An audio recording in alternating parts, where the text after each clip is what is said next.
ये कहानी एक ऐसे स्नाइपर की है जिसकी निशानेबाजी पर लोग भरोसा ही नहीं कर पाते, क्योंकि वो कई किलोमीटर दूर बैठे दुश्मन को भी एक ही गोली में गिरा सकता है। चाहे उसकी आंखों पर पट्टी बंधी हो, फिर भी उसका एम कभी नहीं चूकता। लेकिन आज जिस लेजेंडरी स्नाइपर की चर्चाएं होती हैं, वो पहले एक बिल्कुल साधारण इंसान था, एक शांत स्वभाव का मैथ्स टीचर। उसे युद्ध से भी नफरत थी और हथियारों से भी। वो बस अपनी पत्नी के साथ एक सरल खुशहाल जिंदगी जीना चाहता था। कहानी शुरू होती है यूक्रेन के एक छोटे से गांव से, जहां एक छोटा सा सुंदर घर है। उस घर में रहते थे मकोला और उसकी पत्नी नस्तिया। नस्तिया एक बेहद प्रतिभाशाली कलाकार थी। वो लकड़ी पर नक्काशी करके सुंदर मूर्तियां बनाती थी। मकोला बच्चों को गणित पढ़ाता था और एक ईमानदार धैर्यवान शिक्षक था। सभी बच्चे उससे खुश रहते थे, बस एक को छोड़कर। उसका नाम था आवन। आवन एक अमीर परिवार से था और बहुत बदतमीज तथा बिगड़ा हुआ लड़का था। वो रोज स्कूल में मकोला का मजाक उड़ाता,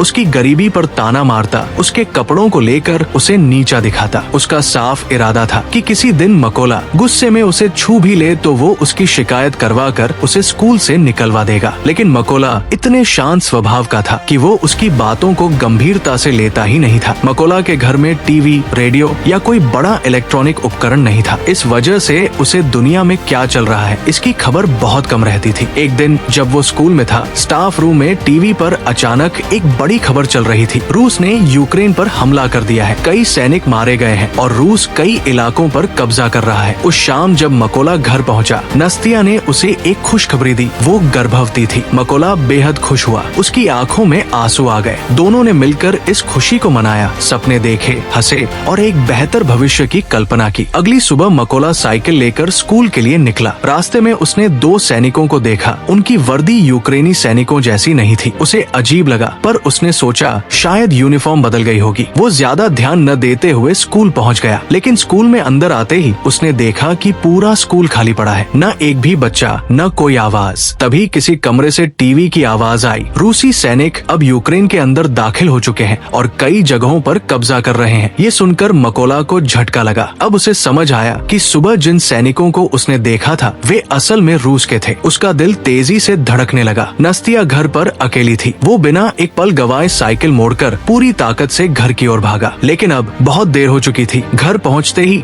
उसने देखा कि घर से धुआं उठ रहा था। अंदर घुसकर देखा तो वही रूसी सैनिक नस्तिया को बेरमी से पीट रहे थे। वो चिल्लाया, रोया, उन्हें रोकने की कोशिश की, लेकिन उन्होंने उसे भी पीटना शुरू कर दिया। वो हाथ जोड़कर कहता रहा, कृपया मत मारो, मेरी पत्नी गर्भवती है। पर उन पर कोई असर नहीं हुआ। थोड़ी देर बाद एक सैनिक ने घर की तलाशी ली। उसे कुछ नहीं मिला तो गुस्से में उसने घर में आग लगा दी। ये दृश्य देखकर नस्तिया टूट गई। उसने गुस्से में एक पत्थर उठाकर सैनिक पर फेंक दिया और अगले ही पल धाय गोली चली। नस्तिया जमीन पर गिर गई। मकोला चीखते हुए उसकी तरफ भागा। उसके हाथ कांप रहे थे। वो उसकी गोद में पड़ी थी, लेकिन अब वो हमेशा के लिए चली गई थी। कुछ घंटों बाद दो यूक्रेनी सैनिक वहाँ पहुँचे। उन्होंने मकोला को संभाला, उसके लिए कब्र खोदी और उससे कहा, हिम्मत मत हारो। टूटा हुआ मकोला अपनी पत्नी को दफनाता है। उसकी पूरी दुनिया बिखर चुकी थी। पत्नी मर चुकी थी, बच्चा मर गया, घर जल गया। अब उसके दिल में सिर्फ एक चीज बची थी, बदला। वो कसम खा चुका था कि जिसने उसकी पत्नी को मारा उसे वो जिंदा नहीं छोड़ेगा। इसी आग के साथ उसने यूक्रेनी सैनिकों से कहा, मुझे भी सेना में शामिल करो, मैं लड़ना चाहता हूँ। वे उसकी आंखों में जलती आग देखकर उसे बेस पर ले जाते हैं। यहीं से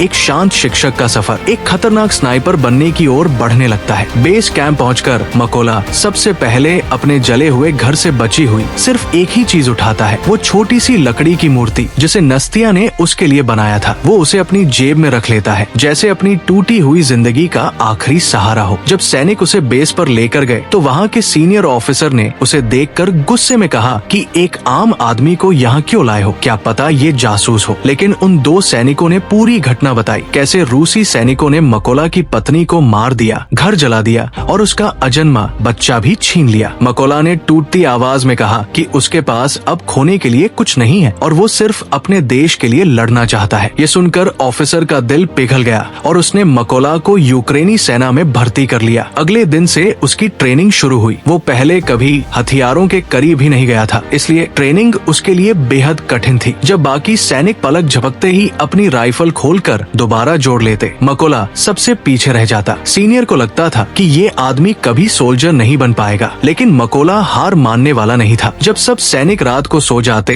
वो अकेले अंधेरे में घंटों प्रैक्टिस करता रहता था। उसे सिर्फ अपनी पत्नी का चेहरा और बदले की आग याद रहती थी। एक रात उसने अपने सीनियर से कहा कि उसका नाम न पुकारे, उसका कोड नेम रेवन है। सब सैनिक हंस पड़े, लेकिन मकोला ने इसे मजाक नहीं, चुनौती समझकर और भी ज्यादा मेहनत शुरू कर दी। कुछ दिनों बाद ऑफिसर ने कहा कि उन्हें स्नाइपर चाहिए, जो बनना चाहता है आगे आए। कई सैनिक खड़े हुए और उनके बीच मकोला भी था। सब हंसने लगे कि जो बंदूक ठीक से पकड़ नहीं पाता वो स्नाइपर बनेगा, लेकिन मकोला ने शांत आवाज में कहा कि उसे बस एक मौका चाहिए। ऑफिसर ने उसे 20 सेकंड में राइफल असेंबल करने की चुनौती दी। मकोला ने बिना सोचे अपनी आंखों पर पट्टी बांधी, राइफल खोली और फिर बिजली की तेजी से जोड़ना शुरू किया। 18 सेकंड, सिर्फ 18 सेकंड में उसने काम पूरा कर दिया। सब चौंक गए। ऑफिसर ने पहली बार उसकी आंखों में चाहत देखी और उसे स्नाइपर ट्रेनिंग के लिए चुन लिया। अब स्नाइपर ट्रेनिंग शुरू हुई और बाकी सैनिकों को नई राइफलें दी गई, लेकिन मकोला को सबसे पुरानी बंदूक मिली। उसने नई मांगी, पर ऑफिसर ने कहा कि पहले खुद को साबित करो। पहला टेस्ट था। गोली उसकी पोजीशन के बिल्कुल पास से चलती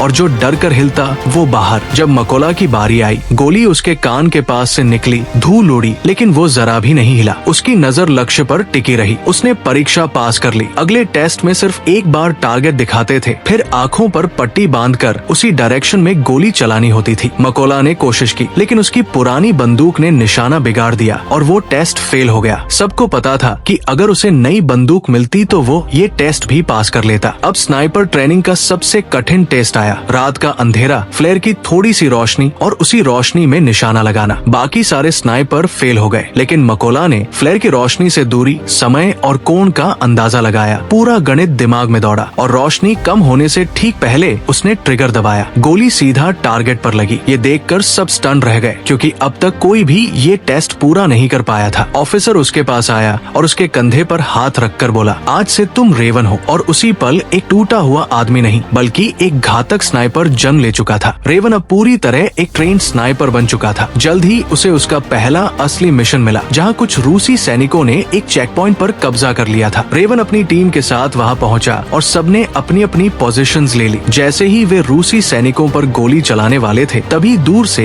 एक वाहन आता दिखाई दिया। कर्नल ने तुरंत आदेश दिया कि फायर रोक दो। दूसरी तरफ रूसी सैनिकों ने उस वाहन को रोका। अंदर बैठे लोगों को नीचे उतरने को कहा, उनके पासपोर्ट देखे और गाड़ी की तलाशी ली। जब उन्हें कुछ गलत नहीं मिला तो उन्होंने उन्हें जाने दिया, लेकिन पासपोर्ट अपने पास ही रख लिया। जब वो लोग अपने पासपोर्ट मांगने लगे तो रूसी सैनिकों ने उन्हें बेरमी से पीटना शुरू कर दिया। ये देखकर कर्नल का गुस्सा फट गया और उसने तुरंत आदेश दिया, फायर। एक ही पल में सभी यूक्रेनी स्नाइपरों ने अपने लक्ष्य पर गोली चला दी और सारे रूसी सैनिक वही ढेर हो गए। ये रेवन का पहला मिशन था और वो सफल हो चुका था। मिशन के बाद जब सब बेस पर लौटे, रेवन ने देखा कि उसके कई साथी वापस नहीं आए। उसने चिंतित होकर पूछा कि बाकी सैनिक कहाँ है। उसे बताया गया कि उन्हें एक अलग मिशन पर भेजा गया था। अगले दिन खबर आई कि उस मिशन में सारे सैनिक मारे गए। उन्हें एक रूसी स्नाइपर ने खत्म किया था, जिसका नाम था सिरी, रूस का सबसे खतरनाक स्नाइपर, जिसने यूक्रेन के कई बेहतरीन स्नाइपर्स को मार दिया था। रेवन ये सुनकर और भी गंभीर हो गया। कुछ दिनों बाद रेवन को एक और मिशन मिला। इस बार उन्हें एक रास्ते पर माइन बिछानी थी और दुश्मन की पेट्रोल को वही खत्म करना था। रेवन और उसकी टीम ने सब कुछ सेट कर लिया और पोजीशंस ले ली। थोड़ी ही देर बाद रूसी सैनिक वहाँ पहुँच गए। रेवन ने अचानक उनमें एक चेहरा पहचाना, एवॉन, वही किशोर जिसने कभी स्कूल में उसे परेशान किया था। अब वो रूस की सेना का हिस्सा बन चुका था। कर्नल ने आदेश दिया, फायर, लेकिन रेवन का हाथ रुक गया। वो अपने पुराने स्टूडेंट पर गोली नहीं चला पाया। उसके अंदर की भावनाएं फिर जाग उठी, लेकिन वो जानता था कि अब डिसीजंस भावनाओं से नहीं लिए जा सकते। इसलिए उसने सीधे उन सैनिकों पर गोली चलाने की बजाय पास में बिछी आइन पर गोली चलाई। भारी धमाका हुआ और सारे रूसी सैनिक उड़ गए, एवॉन भी। मिशन खत्म होने के बाद कर्नल ने रेवन से पूछा कि उसने आदेश का पालन क्यों नहीं किया। रेवन ने कहा कि वो लड़का उसका स्टूडेंट था और वो उसे मारना नहीं चाहता था। कर्नल ने सख्त लेकिन समझदारी भरे लहजे में कहा कि युद्ध में कोई स्टूडेंट, टीचर, भाई या दोस्त नहीं होता। यहाँ सिर्फ दो पहचान होती है, अपना और दुश्मन। और एवॉन ने खुद दुश्मन की सेना ज्वाइन की थी, इसलिए रेवन को गिल्ट लेने की कोई जरूरत नहीं। धीरे धीरे रेवन और कर्नल के बीच गहरा विश्वास बनने लगा। कर्नल उससे अक्सर बात करता, अपने परिवार की तस्वीर दिखाता, बताता कि उसकी दो बेटियां ये तक नहीं जानती कि उनका पिता सोल्जर है। वो अपने घर वालों को सच नहीं बताता ताकि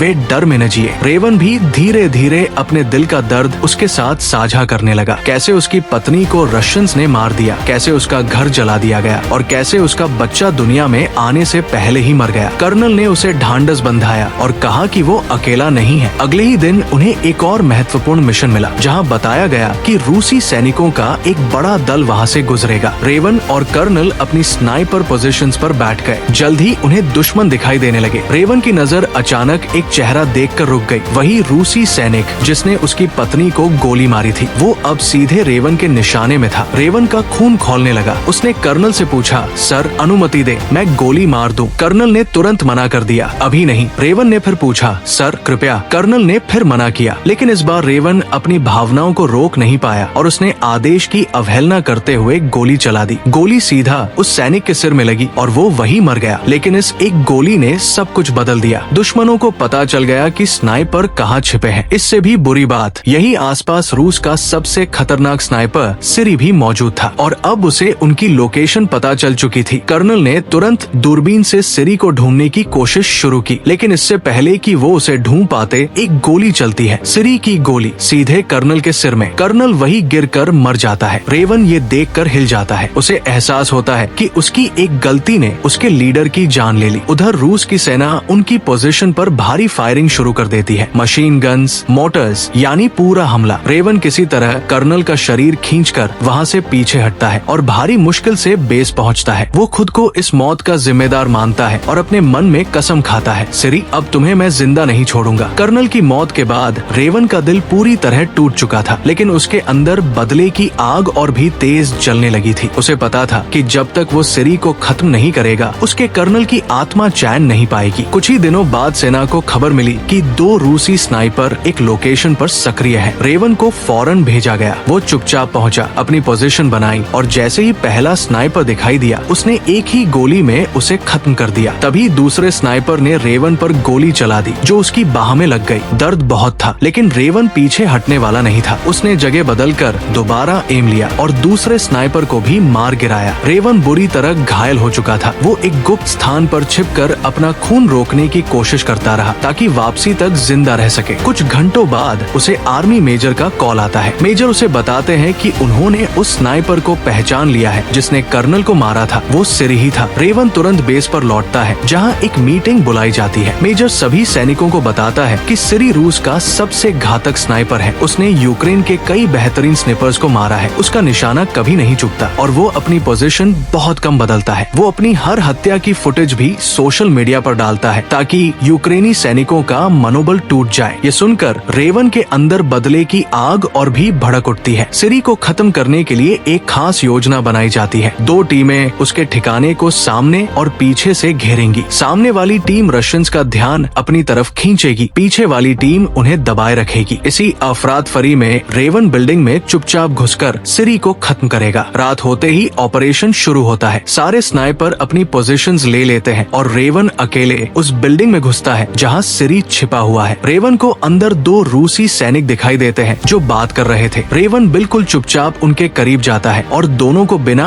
आवाज किए खत्म कर देता है। वो धीरे धीरे बिल्डिंग के अंदर आगे बढ़ता जाता है, हर कमरे को चेक करता हुआ। बाहर उसके साथी स्नाइपर रेवन के दिए हुए संकेत का इंतजार कर रहे होते हैं। जैसे ही रेवन तय संकेत देता है, सामने और पीछे की दोनों टीमों की ओर से फायरिंग शुरू हो जाती है। रूसी सैनिक एक एक करके गिरने लगते हैं और चारों तरफ अफरातफरी मच जाती है। उधर सिरी अपने सिस्टम पर नजर रख रहा था। उसे लग रहा था कि उसके साथियों से अपडेट्स मिलते रहेंगे, लेकिन कुछ देर से कोई जवाब नहीं आता। उसे शक होने लगता है कि कुछ गड़बड़ है। वो बिल्डिंग की छत पर जाता है जहां उसका एक स्नाइपर तैनात था, लेकिन रेवन उसे पहले ही मार चुका होता है। सिरी अब घबराने लगता है क्योंकि उसे समझ आ जाता है कि यूक्रेनी फोर्सेज ने चारों तरफ से हमला कर दिया है। वो रेडियो पर अपने बेस से बैकअप मांगता है। जवाब मिलता है कि बैकअप पहुंचने में कम से कम 10 मिनट लगेंगे। अब सिरी तेजी से अपनी ओरिजिनल पोजीशन पर लौटता है और दूरबीन से देखता है कि दुश्मन कहाँ छिपे हैं। तभी उसकी नजर अपनी मेज के ऊपर रखी एक चीज पर पड़ती है, एक छोटी लकड़ी की मूर्ति। वही मूर्ति जो नस्तिया ने मकोला के लिए बनाई थी और जिसे रेवन हमेशा अपने साथ रखता था। सिरी उस मूर्ति को देखते ही समझ जाता है कि रेवन बिल्डिंग के अंदर है, लेकिन वो कुछ समझ पाता उससे पहले रेवन पीछे से उस पर टूट पड़ता है। दोनों के बीच जोरदार संघर्ष होता है। रेवन का गुस्सा उस समय चरम पर था जब उसने उसी आदमी आदमी को अपने सामने खड़ा देखा जो उसके कर्नल की मौत का जिम्मेदार था। अंत में रेवन सिरी को जमीन पर गिरा देता है और चाकू मारकर उसे खत्म कर देता है। ये वही पल था जिसका रेवन कई दिनों से इंतजार कर रहा था। लेकिन लड़ाई यही खत्म नहीं होती। उसी बिल्डिंग के अंदर एक और रूसी स्नाइपर छिपा हुआ था जिसे रेवन और सिरी की झड़प की आवाज सुनाई दी। जैसे ही वो रेवन पर निशाना साधने की कोशिश करता है, रेवन एक ग्रेनेड उसकी तरफ फेंक देता है। तेज धमाके के साथ वो स्नाइपर भी मारा जाता है। इसी बीच वो बैकअप ट्रक भी बिल्डिंग के बाहर पहुंच जाता है जिसे सिरी ने बुलाया था। लेकिन उन्हें नहीं पता था कि सिरी मर चुका है। वे रेडियो पर सिरी को बुलाते हैं, लेकिन इस बार रेवन रेडियो उठाता है। रेवन शांत लेकिन खतरनाक आवाज में कहता है, तुम सब आज यही मरने वाले हो। इतना कहकर रेवन ट्रक के ड्राइवर को गोली मार देता है। सैनिक ट्रक से कूदकर बाहर आते हैं, लेकिन उन्हें पता ही नहीं होता कि यूक्रेनी स्नाइपर चारों तरफ घात लगाए बैठे हैं। तुरंत ही फायरिंग शुरू होती है और सारे रूसी सैनिक एक एक करके मारे जाते हैं। ऑपरेशन सफलतापूर्वक पूरा हो जाता है। कुछ दिन बाद रेवन अपनी पत्नी नस्तिया की कब्र पर जाता है। वो काफी देर तक चुप खड़ा रहता है। उसके मन में केवल एक ही भावना होती है। उसे लगता है उसने अपना वादा पूरा कर दिया है। उसने उन सभी को खत्म कर दिया जो उसकी पत्नी, उसके अजन्मे बच्चे और उसके कर्नल की मौत के जिम्मेदार थे, खासकर सिरी को। कब्र के सामने खड़े होकर रेवन मन ही मन कहता है कि अब उसकी जिंदगी का एक ही मकसद है, अपने देश की रक्षा करना। वो आखिरी सांस तक यूक्रेन के लिए लड़ता रहेगा। ये कहकर वो वहाँ से मुड़ जाता है और यही ये फिल्म खत्म हो जाती है।